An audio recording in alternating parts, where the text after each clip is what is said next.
హల్లెలూయా.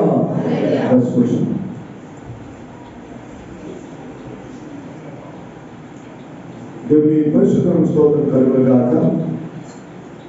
ఉదయకాల సమయంలో ప్రత్యేకంగా దేవుని సన్నిధిలో చేరి దేవునితో సాహసం కలిగిన భాగ్యాన్ని దేవుడిచ్చినందుకు మనం దేవునికి ఎంతగానో వందనాలు ఇస్తున్నాం. హల్లెలూయా, హల్లెలూయా.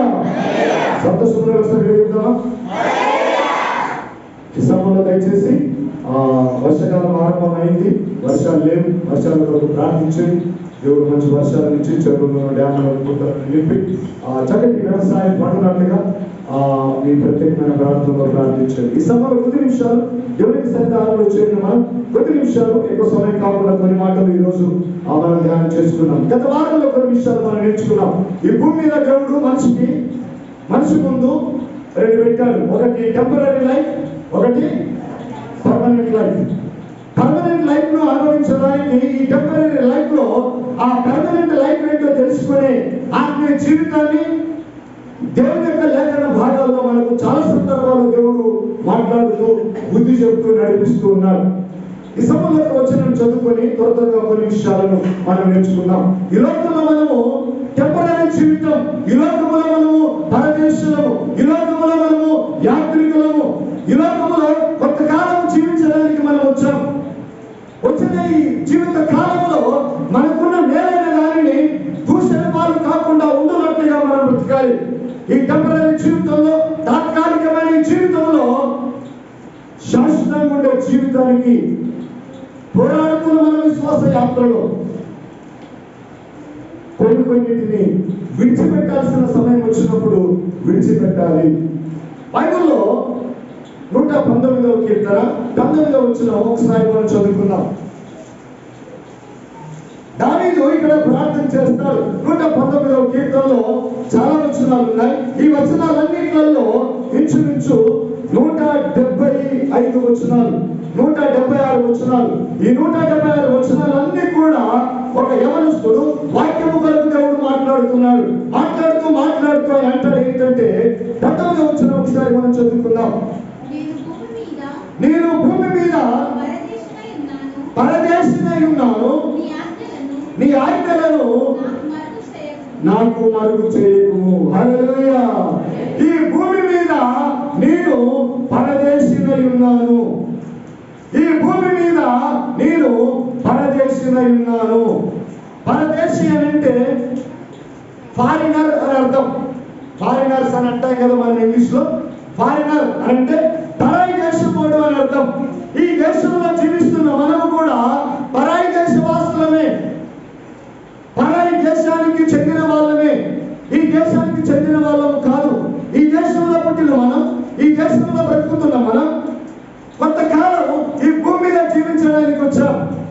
దావీదు ఈ మాట మాట్లాడుతూ తనకంటే ముందున్న పితరులను జ్ఞాపకం చేసుకొని ఆయన అంటాడు, నేను ఈ భూమి మీద పరదేశిని. దావీదు లేడు. దావీదు కట్టుకున్న ఇల్లు ఇప్పటికి అక్కడ ఉంది. దావీదు ఇల్లు అక్కడ ఉంది, కానీ దావీదు లేడు. దావీదు ఎందుకు లేడు? నేను పరదేశిని, నా దేశం ఇది కాదు, నాకంటూ నా దేశం ఇంకొకటి ఉంది. నేను అక్కడి నుంచి వచ్చాను కనుక మళ్ళీ అక్కడికి వెళ్ళాలి. కాబట్టి దేవా, నీ ఆజ్ఞలను నాకు మరుగు చేయకు. హల్లెలూయా. నీ ఆజ్ఞలను నాకు మరుగు అంటే ఏంటో తెలుసా? దాచిపెట్టకు. నీ ఆజ్ఞలు నాకు దాచిపెట్టకు. నీ ఆజ్ఞలు ఒకవేళ దాచిపెడితే పరదేశినైన నేను ఏ మార్గంలో నడవాలో నాకు తెలియదు. సాధారణంగా కారు కొనుక్కుంటే కారుతో సర్వీస్ బుక్ ఇస్తాడు. బైక్ కొనుక్కుంటే బైక్ తో పాటు ఒక బుక్ ఇస్తాడు. సెల్ ఫోన్ కొనుక్కుంటే సెల్ ఫోన్ తో పాటు ఒక బుక్ ఇస్తాడు. ఒక నాయన క్లచ్ ఇది వాడాలి, ఇంజన్ ఆయిల్ ఇది వాడాలి, ఈ టైంకి ఇంత చేయాలి అని అనుకుంటాడు. ఆ బుక్ లేకపోతే ఆ బండిలో ఉన్న సంగతి ఏంటో మనకు అర్థం కాదు. దేవా, నేను లోకంలో పరదేశిని కనుక నీ ఆజ్ఞలు, ఏ ఆజ్ఞలు? ఈ లోకంలో జీవించడానికి కావలసిన ఆజ్ఞలు నాకు మరుగు చేయకు. హల్లెలూయా. నేను ఎలా నడవాలో అవి నాకు నేర్పించకుండా దాచిపెట్టకు. మనం ఎక్కడ తొట్టూరికి వెళ్తే అడుక్కుంటూ వెళ్తామా, మన ఇష్టం వచ్చినట్టు వెళ్తామా? అదే తెలిసిన అడ్రస్ అయితే సరాసరి అక్కడికి వెళ్ళిపోతాం. అదే తెలియదు అనుకున్నాం, ఏం చేస్తాం? అడుక్కుంటూ వెళ్తాం. ఇప్పుడు ఫోన్లు వచ్చినాయి, ఆ ఫోన్లో గూగుల్ మ్యాప్ అని ఒకటి ఉంటుంది. ఆ గూగుల్ మ్యాప్ పెట్టుకొని పోతాం. ఈ నుంచి హైదరాబాద్ ఈజీగా చూపిస్తుంది. హైదరాబాద్ పోయిన తర్వాత ఒక గల్లీకి పోవాలను, ఆ గల్లీకి వెళ్ళడానికి గూగుల్ మ్యాప్ పెట్టుకున్నాం అనుకో, అది సెంటర్లోనే ఉంటుంది, కానీ అది నేను చుట్టూ దింపుతుంది. నేను చుట్టూ దింపుతుంది. ఆ తిరిగిన మార్గంలోనే తిరుగుతుంటావు. నేనేమంటాను అంటే, ఈ భూమి మీద జీవిస్తున్న నీవు పరదేశివి, ఈ దేశవాసుడవు కాదు. నేనైనా ఈ దేశవాసుడను కాదు. నాకంటూ ఒక దేశం ఉంది, నాకంటూ ఆ పరలోక రాజ్యం ఉంది, నాకంటూ దేవుడు చేసే ఆ బంగారు వీధులు నాకంటూ దేవుడు చేస్తున్నాడు. నేను అక్కడ ఉండడానికి వెళ్ళాలి, కానీ ఇక్కడ ఉండడానికి నేను రానే. కానీ ఇప్పుడు మనం ఎట్లా తయారవుతున్నాం తెలుసా? అక్కడికి పోకున్నా సరే ఇక్కడ మంచుకుండాలి. నేను అక్కడికి వెళ్ళకున్నా సరే అది నాకు అవసరం లేదు. కారణం ఏంటి? అది ఉందో లేదో ఎవరికి తెలుసు? బైబిల్ చెప్తుంది ఉంది అని.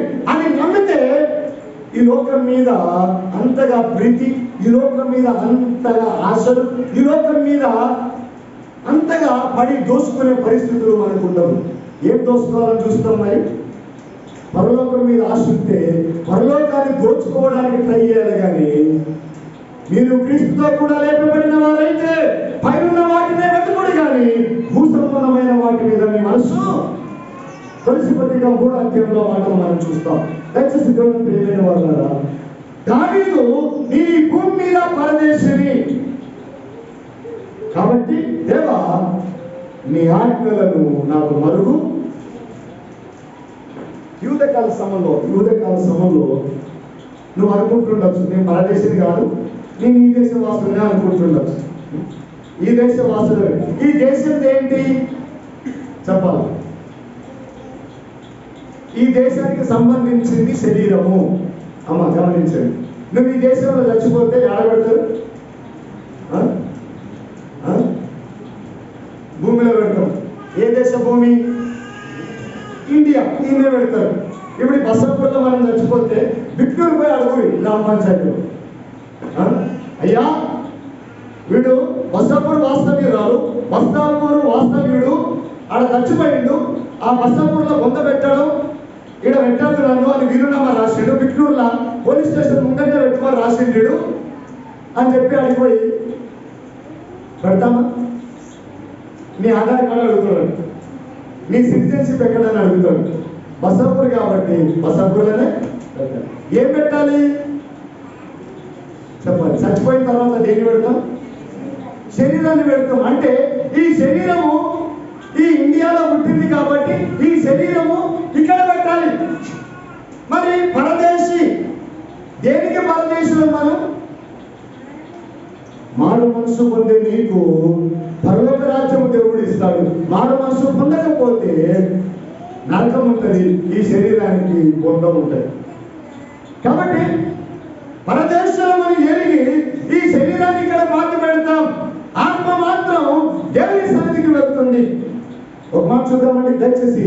అందులో 39వ కీర్తన త్వరగా చూద్దాం ఒకసారి. 39వ కీర్తన 39వ కీర్తన దయచేసి 12వ వచనం చదువుదాం. యెహోవా నా ప్రార్థన ఆలకింపు, నా మొరకు చెవియొగ్గుము, నా కన్నీళ్లు చూచి మౌనముగా ఉండకము. నీ దృష్టికి నేను అతిథి వంటి వాడను, నా పితరులందరి వలె నేను పరవాసినై ఉన్నాను. హల్లెలూయా. అయ్యా నీ దృష్టికి నేను అతిథి వంటి వాడను. అతిథి అంటే అర్థం ఏంటి? అతిథి అంటే అర్థం ఏంటి?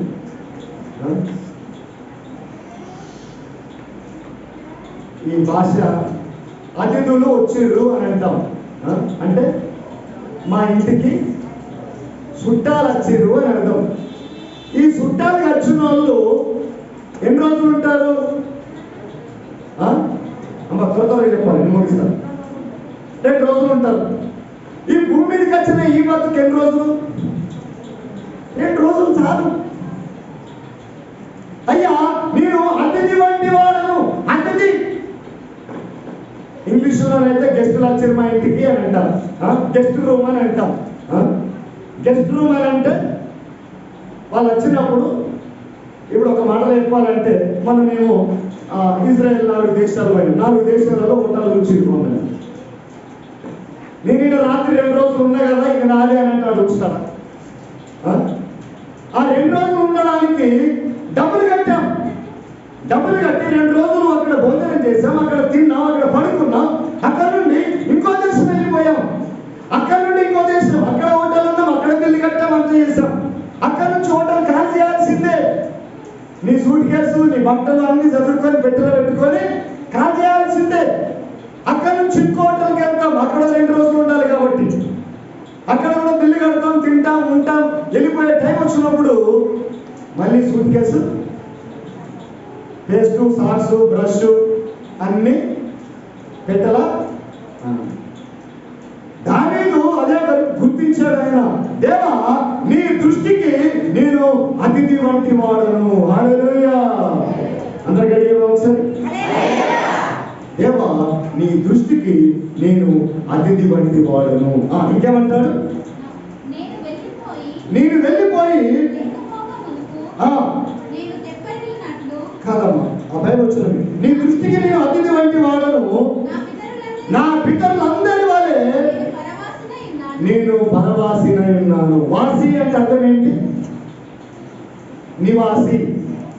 వాసి అనగా పరవాసి, పరాయి ఊరు వాస్తవ్యుడు అని అర్థం. అయ్యా మా పితరుల వలె నేను కూడా పరవాసిని. అంటే ఈ గ్రామవాసిని నేను కాదు, ఈ భూమి వాసిని నేను కాదు. కాబట్టి ఈ భూమి మీద నేను అతిథి వంటి వాడు, పరదేశిని కనుక దేవా నీ ఆజ్ఞలను నాకు మరుగు చేయకు. ఎక్కడి నుండి ఎక్కడికి వెళ్ళాలో నీ వాక్యమే నాకు దీపము, నా పాదములకు దీపము, నా త్రోవకు వెలుగు కనుక నీ ఆజ్ఞలను నాకు మరుగు. ఈరోజు ఈ భూమిలో జీవిస్తున్న నీవు అతిథి వంటి వాళ్ళము, ఈ భూమి మీద అతిథి వంటి వాళ్ళము. అందుకని ఊర్లో లోక సామెత వాడతారు. 2 రోజుల భాగవతానికి ఇన్ని వేసాలా? 2 రోజుల భాగవతానికి ఇన్ని వేసాలా? ఎస్. ఈ భూమి మీద దేవుని దృష్టికి 1000 సంవత్సరాలు ఒక దినము వలన, ఒక దినము 1000 సంవత్సరాల వల్ల దేవుడు చూస్తున్నాడు. కాబట్టి ఈ 2 దినముల జీవితానికి ఎన్ని ఆడంబరాలు, ఎంత వైభవమో, ఎంత ఆట పాట. దేవుని ఆజ్ఞలను నువ్వు మర్చిపోవద్దు. నువ్వు పరదేశిని, గుర్తుపెట్టుకో. నువ్వు అతిథి వంటి వాడు, గుర్తుపెట్టుకో.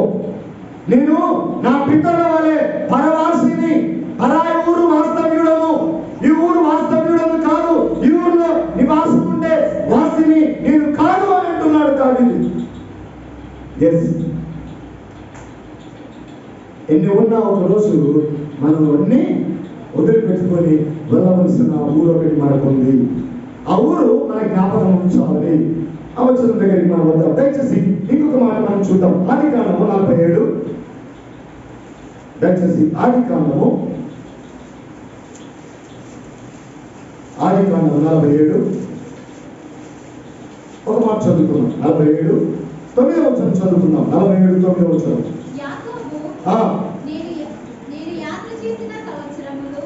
యాకోబు అంటున్నాడు, ఐగుప్తులో ఫరోతో కలిసి ఫరో ఎదుట నిలబడి ఫరోతో మాట్లాడుతున్నాడు యాకోబు. ఈ యాకోబు ఎవరండి? చిన్నప్పుడే అమ్మబడిన యోసేపు యొక్క తండ్రి.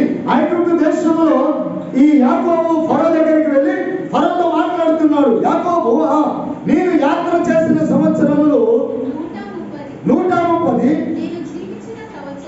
నేను జీవించిన సంవత్సరములు కొంచెముగాను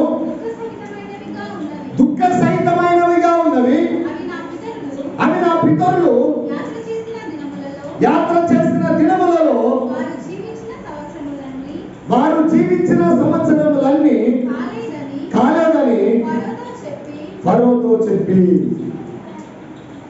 హల్లెలూయా. యాకోబు ఇక్కడ అంటున్నాడు, నేను యాత్ర చేసిన సంవత్సరములు 130, నేను జీవించిన సంవత్సరములు కొంచెముగాను.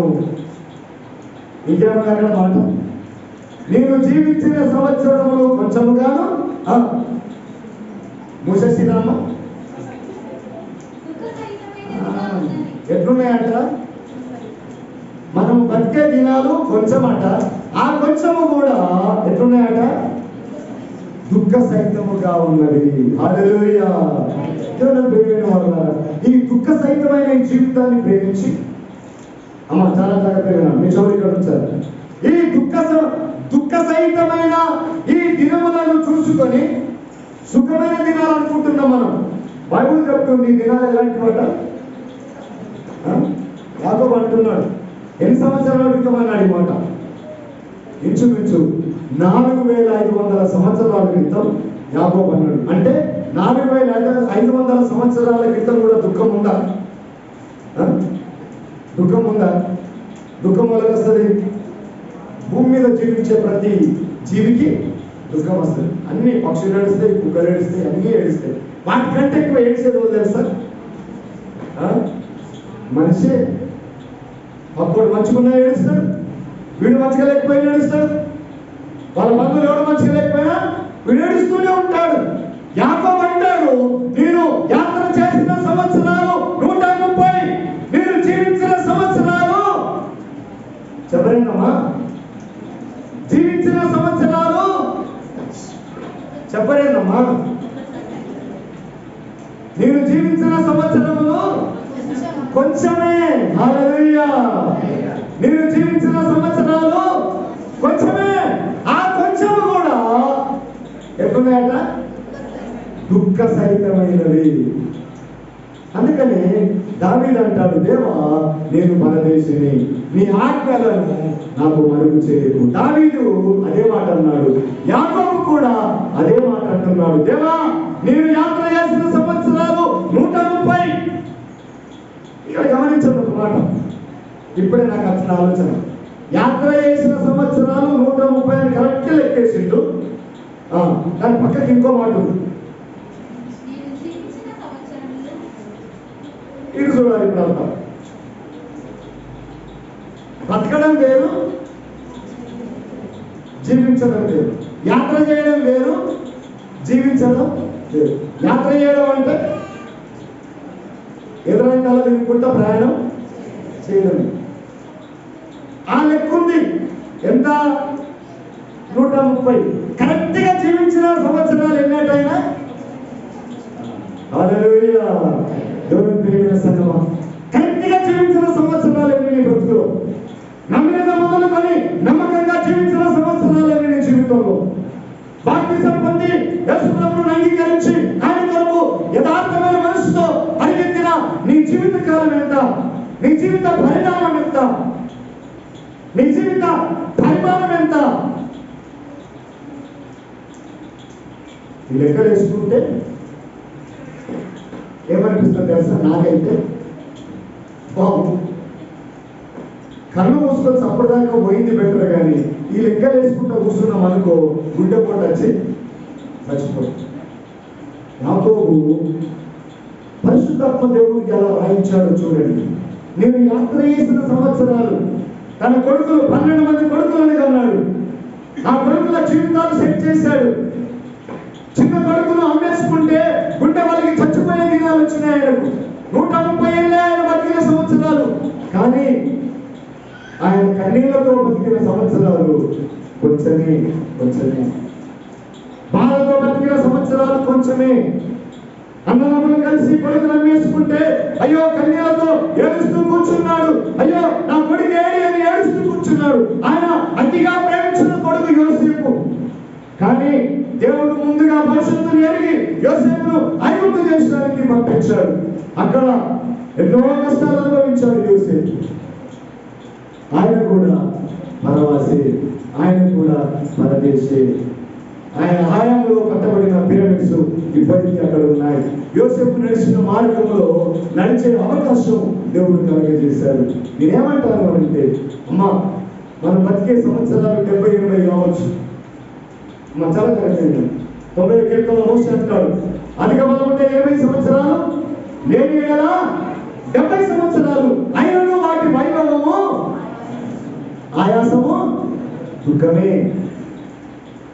యాకోబు, నీవు యాత్ర చేసిన సంవత్సరాలు 130, నేను జీవించిన సంవత్సరాలు కొంచెమే. ఆ కొంచెం ఎట్లున్నాయట? దుఃఖ సహితమైనవిగా ఉన్నాయి. ఎస్, నువ్వు బతికే సంవత్సరాలు 80 కావచ్చు. నువ్వు జీవించిన అంటే నీ యాత్ర జీవితం ఏ యాత్ర? పరదేశిగా నువ్వు చేసిన యాత్ర, పరవాసిగా నువ్వు జీవించిన యాత్ర 80 సంవత్సరాలు కావచ్చు. 70 వేసుకుందాం. అందులో కరెక్ట్ గా బతికిన సంవత్సరాలు 80-70 వేసుకుందాం. జీవించిన సంవత్సరాలండి. బతకడం ఏంటి, జీవించడం ఏంటి? బ్రతకడం శరీరంలో బ్రతకడం, జీవించడం దేవునితో ఆత్మీయంగా జీవించడం. హల్లెలూయా. దేవునితో ఆత్మీయంగా జీవించిన సంవత్సరాలేంటి? ఆ దినాలన్నీ లెక్క కలుపుకుంటే కనీసం 1 సంవత్సరం అయిపోయింది. కొన్ని ఆ దినాలన్నీ లెక్కేసుకుంటే ఒక 360 రోజులు అంటే సగం ఎంత? 180 దినాలు వేసుకున్నామా? కరెక్ట్ గా భక్తిగా జీవించిన సంవత్సరాలు, భక్తిగా జీవించిన దినాలు 180 దినాలు వేసుకున్నామా? అది కూడా డౌటే గారు. పొద్దున్న లేస్తే టెన్షన్, పొద్దున్న లేస్తే వాళ్ళేమో అన్నారని నేనేమో అన్నా, వాళ్ళేమో అన్నారని నేనేదో తిట్టినా, వాళ్ళేదో తిట్టిరు.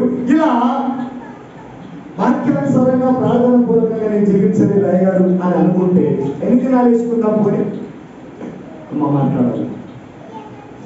కరెక్ట్ గా క్రైస్తవుడిగా, క్రైస్తవురాలిగా కరెక్ట్ క్రీస్తు వలె క్రీస్తును పోయి క్రీస్తును అనుసరించి జీవించిన సంవత్సరాలు లెక్కేసుకుంటే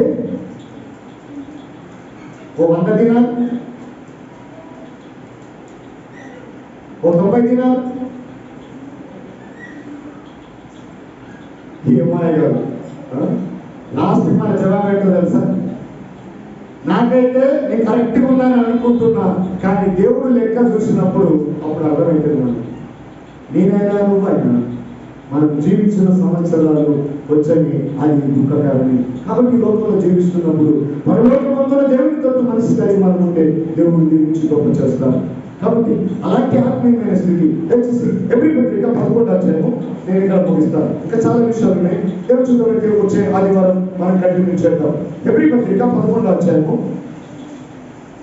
ఎవ్రీ పత్రిక 11వ అధ్యాయము 13 నుంచి కొన్ని వచనాలు చదువుకున్నాం.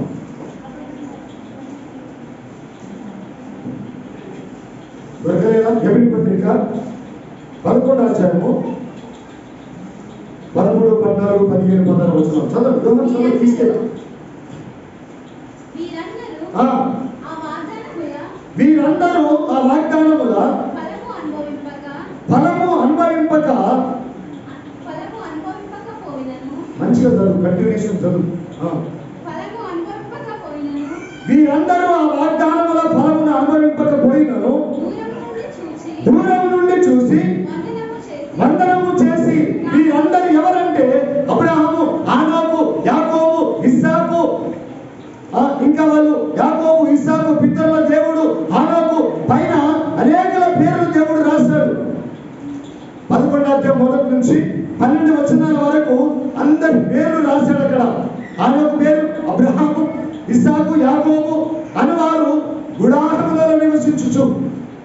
9వ వచనం, విశ్వాసమును బట్టి అతనితో ఆ వాగ్దానములకు సమాన వారసులైన ఇస్సాకు, యాకోబు అను వారు గుడారములో నివసించుచు. చదవడం ఎవరన్నా? అయ్యో చదువున్నాయా?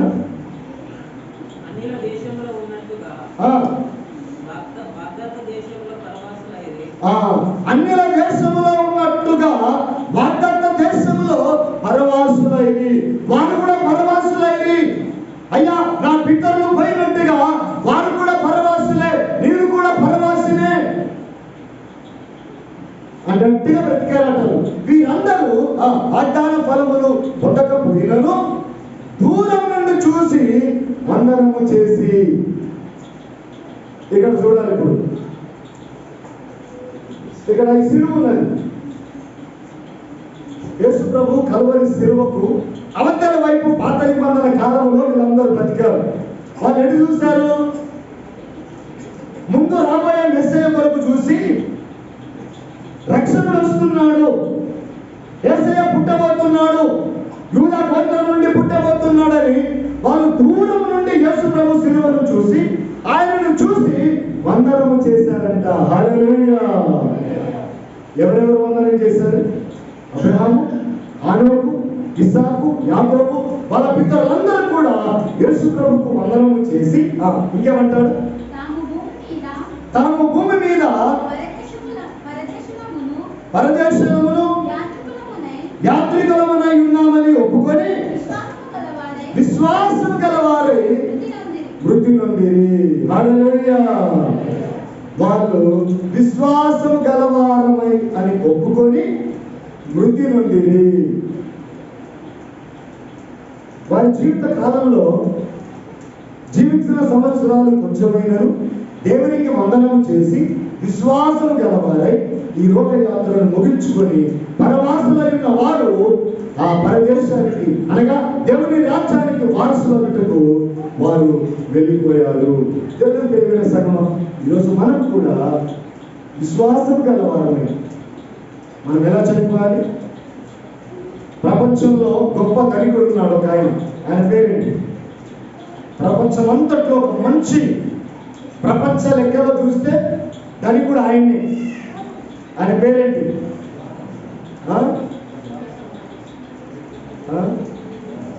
ప్రపంచంలో బిల్ గేట్స్. ఆయన పేరేంటి? Bill gates. ఆయన అంటాడు, దరిద్రుడిగా నువ్వు పుట్టచ్చు, కానీ ధనవంతుడిగా వచ్చుకోవాలని అంటాడు. దరిద్రుడిగా పుట్టచ్చు నువ్వు, నో ప్రాబ్లం, కానీ నీకు చనిపోయేటప్పుడు నువ్వు దరిద్ర గొప్పలను పుట్టచ్చు. విశ్వాస యాత్రలో సాగుతుండగా ఆ ధనాన్ని చూసి చచ్చిపోయాడు బాబు అని అనకుండా వీరు నిజమైన విశ్వాసులు అనే పేరుతో చచ్చిపోవాలి. హల్లెలూయా! వీళ్ళు అదే చేశారు.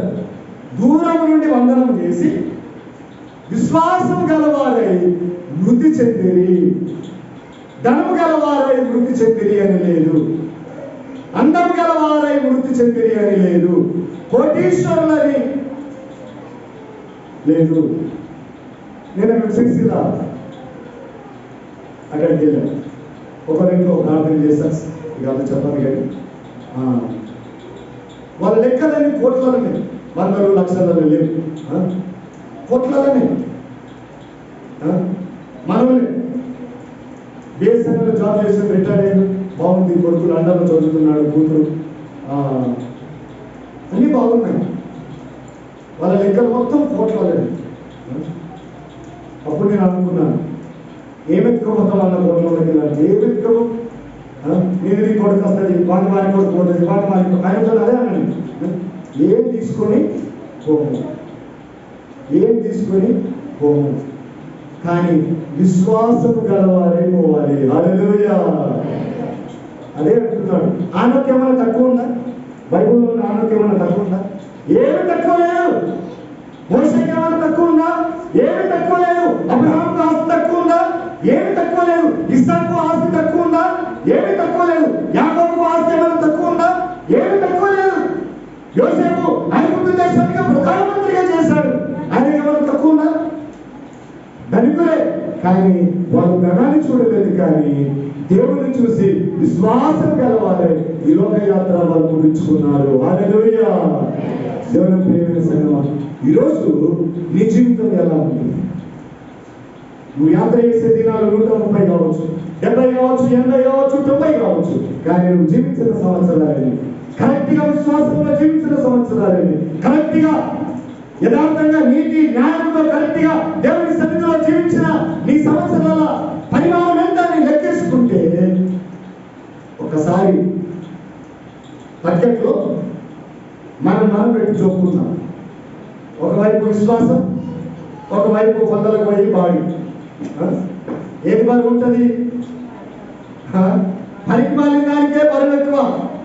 పనికొచ్చేదేమో అందరికి కనబడది, కానీ దేవుడు చూస్తాడు. ఆ దేవునికి నీకు మధ్యలో దేవుని యొక్క వాక్యం ఉంది. ఈ వాక్యం చదువుతూ ఈ వాక్యం ప్రకారం జీవించగలిగితే నీ జీవన పరిమాణం, నువ్వు జీవించే సంవత్సరాలు పరలోక రాజ్యంలో వేల కొలది సంవత్సరాలుగా దేవుడు పొడిగిస్తాడు. హల్లెలూయా. వేల దూతల చేత వేల సంవత్సరాలు. ఎన్ని సంవత్సరాలు దేవునితో రాజ్యం వెళ్తామంటారా? 1000 ఏళ్ళు దేవునితో బ్రతుకుతామంట. ఇక్కడ ఎన్ని ఏళ్ళు? 80 లేకపోతే 70. అయినను వాటి వైభవము ఆయాసము దుఃఖ సైతమే. కానీ దేవునితో ఉంటే, దేవునితో జీవిస్తే 1000 ఏళ్ళు దేవునితో రాజ్యం వెళ్తామంట. 1000 ఏళ్ళు దేవుని రాజ్యంలో మనం ఉంటామంట. కాబట్టి దావీదు అదే అంటాడు, దేవా భూమి మీద నేను పరదేశిని కనుక నీ ఆజ్ఞలను నాకు మరుగు, నీ వాక్యము నాకు మరుగు చేయదు. నేను ఎలా నడవాలో నాకు నేర్పించు. నా కార్యం ఎలా నడవాలో ఆ బుక్కులో చదువుకుంటూ నేను బ్రతుకుతాను, చదువుకుంటూ నడిపిస్తాను. ఇలాంటి జీవితం నీకుంటాను. దేవునితో సహవాసం కలిగి జీవిస్తున్నావా? దేవుని సన్నిధిలో బ్రతుకుతున్నావా? దేవుని కొరకు జీవించడానికి తీర్మానం చేసుకుంటున్నావా? అలాంటి జీవితం నీకుంటే దేవుడు నీ కుటుంబాన్ని జీవిస్తాడు. ఒకటే. ఇప్పుడు ఈ జీవితం పర్మనెంట్ టెంపరరీ? ఏది టెంపరరీ, ఏది పర్మనెంట్? ఇప్పుడు ఏదైతే మనం అనుకుంటున్నామో ఇది టెంపరరీ, ఏదైతే నువ్వు అనుకోవట్లేదో అది పర్మనెంట్. హల్లెలూయా. ఏదైతే ఇప్పుడు నాది నువ్వు అనుకుంటున్నావో అది టెంపరరీ. నేను అని ఏదైతే అనుకుంటున్నామో ఇది టెంపరరీ. ఏదైతే నువ్వు అనుకోవట్లేదో అది పర్మనెంట్. హల్లెలూయా. ఏమనుకోవట్లేదు మనం? పరలోకం నాది అని అనుకోవట్లేదు మనం. ఏది నాది అనుకుంటున్నాం మనం? ఇలా కనబడేదే నాది అనుకుంటున్నాం. కాబట్టి కనబడేది నాది అనుకుంటున్నది పర్మనెంట్ కాదు, అది టెంపరరీ. ఏదైతే ఆ బంగారు వీధులు, ఆ 1000 ఏళ్ల జీవితం ఏదైతే ఏమో అని అనుకుంటున్నామో అది నిత్యత్వము, అది యథార్థం, అది సత్యం. అందుకే దావీదు అంటాడు, దేవా నేను నీతి గలవాడనని నీ స్వరూప దర్శనం చేసుకునే భాగ్యం నాకు దయచేయి. కాబట్టి ఆయన స్వరూప దర్శనం, ఆయన వాక్యం, ప్రార్థన, విశ్వాసం, యథార్థత దేవుని సన్నిధిలో కలిగి జీవిస్తే దేవుడు దీవించి గొప్ప చేస్తాడు. దావీదు పరదేశిగా లెక్కేసుకున్నాడు, ఆయనకు పరదేశీగా లెక్కేసుకున్నాడు. మా పితరులంతా పరవాసులే అని అంటూ ఆయన చివరిగా ఇంకో మాట అంటాడు ఎబ్రీ పత్రికలోనే. కింది వచ్చి చదవండి. ఒప్పుకొని విశ్వాసం గలవారే ఉంటుంది ఇలాగూ చెప్పువారు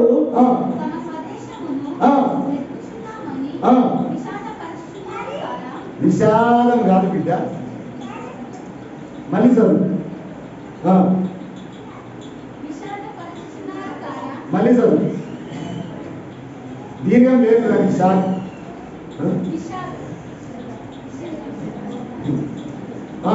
బాబు పురుషులు జెంట్స్ పీజీ కేజీ అని చదివిన వాళ్ళు కదా, చదువు బిడ్డ. నువ్వు కూడా అట్లా చదువు. విషదపరచుచున్నారు. ఏ విషదపరచుచున్నారట? ఇలాగూ చెప్పువారు, ఎలాగూ విశ్వాసం గలవారు అని వృద్ధి పొందిన వారు చెప్పుచున్న మాట ఏంటంటే తమ స్వదేశమును వెతుకుచున్నామని విషదపరచుచున్నారు కాదా? దేని వెతుకుచున్నారట వీళ్ళు? అమ్మా చెప్పాలి. దేని వెతుకుచున్నారట? స్వదేశం వెతుకుచున్నారట. ఈడున్న మనం ఇప్పుడు ఏం వెతకాలి? అమ్మా ఇది చూడాలి, బాబు ఇది చూడాలి. ఈ భూమి మీద బతుకుతున్న మనం ఏం వెతకాలి ఇప్పుడు? వీళ్ళు వాళ్ళ స్వదేశాన్ని వెతుకుతున్నారట. 3500 ఏళ్ల క్రితమే వాళ్ళ స్వదేశాన్ని వెతుకుతున్నారట. మరి 3500 ఏళ్ల తర్వాత పుట్టిన మనం, అందుకే చెప్పాను కదా, సిలువకు అవతల వైపు వాళ్ళు ఉండి వందనం చేసి మృతి పొందారు. సిలువకు ఇటువైపు వచ్చిన మనం 2000 సంవత్సరాల పూర్వము యేసుప్రభు చనిపోయాడు. ఆ కల్వరి గొల్గొత కొండ పైన చనిపోయాడు. ఇప్పుడు మనం వెనుకకు చూసి నమ్ముతున్నాం బైబిల్ వాక్యం చదివి. వాళ్ళేమో ముందుకు చూసి వందనం చేసి, యేసయ్యకు వందనం చేసి విశ్వాసం గలవారై చనిపోయారు.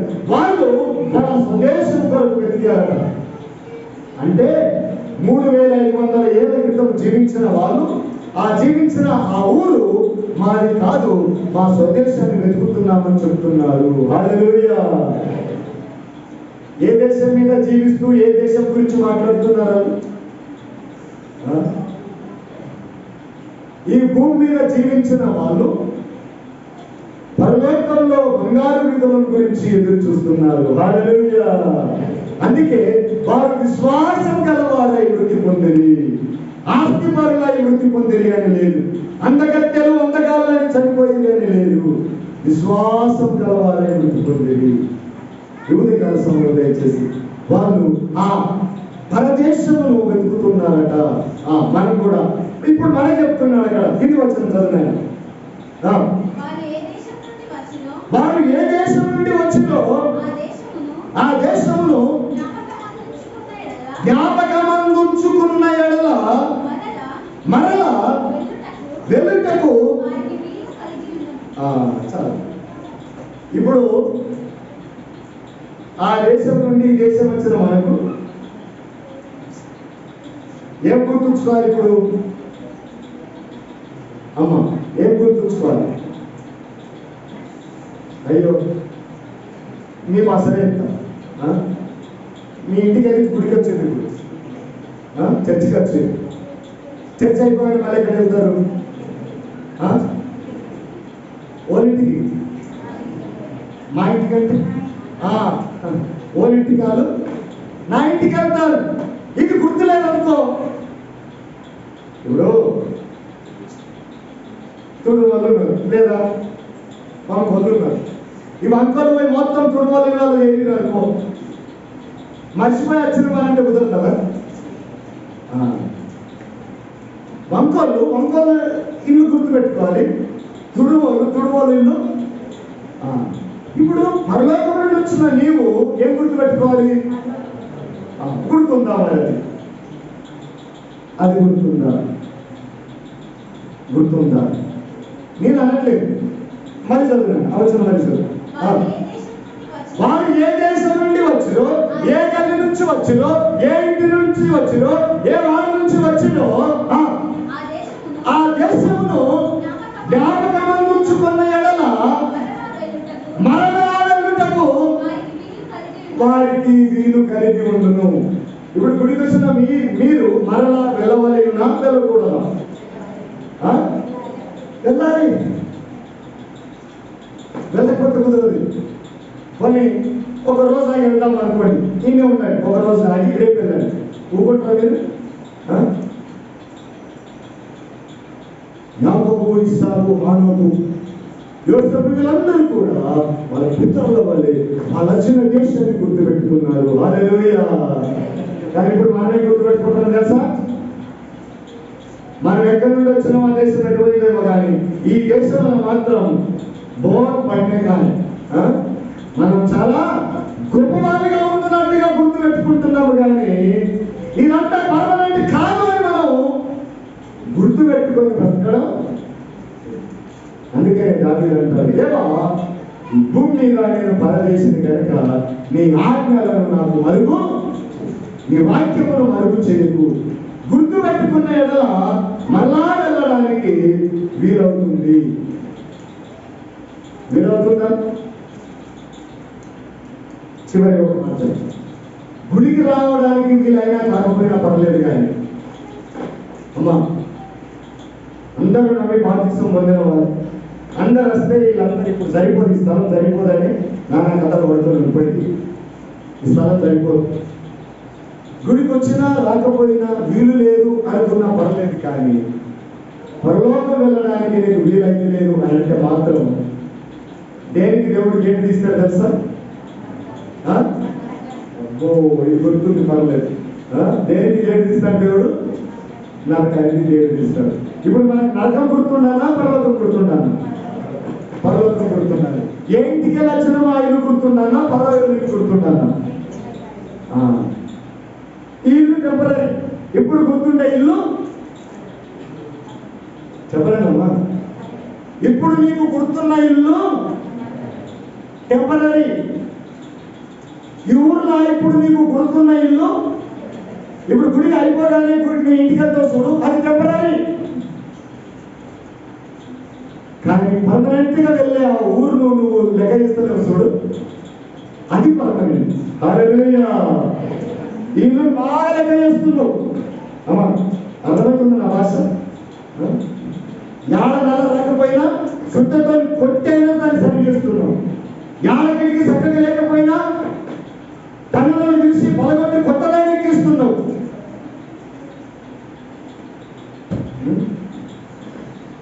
పర్మనెంట్ కాని దానికోసం విపరీతమైన డబ్బులు ఖర్చు పెడుతున్నాం. పర్మనెంట్ గా ఉన్న దేశం కొరకు చిల్లర ఖర్చు పెడుతున్నాం. అర్థమైన భాష? టెంపరీ దానికోసమేమో లక్షలు ఖర్చు పెడుతున్నాం, పర్మనెంట్ గా ఉన్న ఇల్లు కోసమేమో చిల్లర ఖర్చు పెడుతున్నాం. అర్థమైన భాష? దేవుని ప్రియమైన వాళ్ళు, పర్మనెంట్ గా ఉండే దానికోసం ఖర్చు పెట్టండి. మీ విశ్వాసంలో యథార్థత కలిగి జీవించండి, దేవుడు జీవించి గొప్ప చేస్తాడు. అటు భాగ్యం దేవుడు మన కుటుంబాలకు దయచేసినట్లుగా దావీదు అంటాడు, అయ్యా ఈ భూమి మీద నేను పరదేశుని కనుక నీ ఆజ్ఞలను నాకు మరుగు. ఇటు చూడాలి ఒకసారి, బైబిల్ పట్టుకోండి అందరూ ఒకసారి, బైబిల్ పట్టుకోండి అందరూ, బైబిల్ పట్టుకోండి ఒకసారి, కూర్చొని బైబిల్ పట్టుకోండి అందరూ ఒకసారి, బైబిల్ పైకి ఎత్తారు అందరూ చెప్పాలి. 119 చెప్పారా? 19 వచ్చిన గుర్తుందా? దేవా భూమి మీద నేను పరదేశినై ఉన్నాను, నీ శాసనములను నీ కట్టడలను నీ వాక్యమును నాకు మరుగు చేయకు.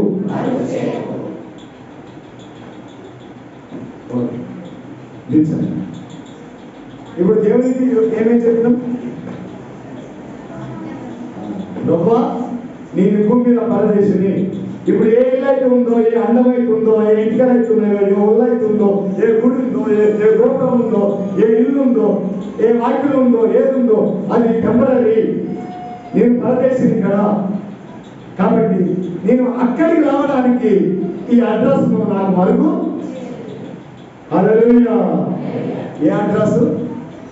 అయ్యా నీ ధర్మశాస్త్రమును నీ ఆజ్ఞలను నాకు మరుగు దాచిపెట్టకయ్యా, దాచిపెట్టకయ్యా. దేవుని వాక్యం పెట్టడం దేవుని ప్రేమ సంగమా, ఉదయకాల సమయంలో దేవుని వాగ్దానం చేశాం. వాక్యం చేత పట్టుకునయ్యా ఈ భూమి మీద నేను పరదేశుని కనుక నీ ఆజ్ఞలను నాకు మరుగు చేయకు. ఎందుకు అనంటే ఈ టెంపరీ దేశంలో బ్రతుకుతున్న నేను ఆ పర్మనెంట్ దేశానికి నేను గుర్తుపెట్టుకుని ఉండనట్టుగా నీ వాక్యాన్ని నాకు మరుగు చేయకు. ఎందుకు అనంటే ఇదే నాకు మార్గం చూపెట్టేది. హల్లెలూయా. నీ వాక్యమే నా పాదములకు దీపము, నా త్రోవకు వెలుగైనది. ఈ వెలుగులో నన్ను నడిపించు, ఆ పరలోక రాజ్యం నేను చేరుతాను అని అందరం దేవునికి ప్రమాణం చేశాము. ఈ దినం ఆ ప్రమాణ ప్రకారం బ్రతుకుదాం, దేవుని దీవెన పొందుకుందాం, ఆయన ఆశీర్వాదాలు పొందుకుందాం. టెంపరీ దాని కోసం లక్షలు ఖర్చు పెట్టకండి, పర్మనెంట్ గా ఉండే దానికోసం లక్షలు ఖర్చు పెట్టండి. దేవుడు 100 ప్రతిఫలం భూమి మీద జీవించినప్పుడు మాత్రమే కాదు, ఆ బంగారు వీధుల్లో 1000 ఏళ్ళు బ్రతికే జీవితం దేవుడు మనకి ఇస్తాడు. అలాంటి భాగ్యం దేవుడు దయచేసినట్టుగా ప్రార్థన చేస్తున్నాం. దేవుడి మాటలు జీవించును గాక. ఆమేన్. అందరూ మోకరించి తోడు ఉంచినట్లయితే ఈ సమయంలో ప్రార్థన చేస్తున్నాం.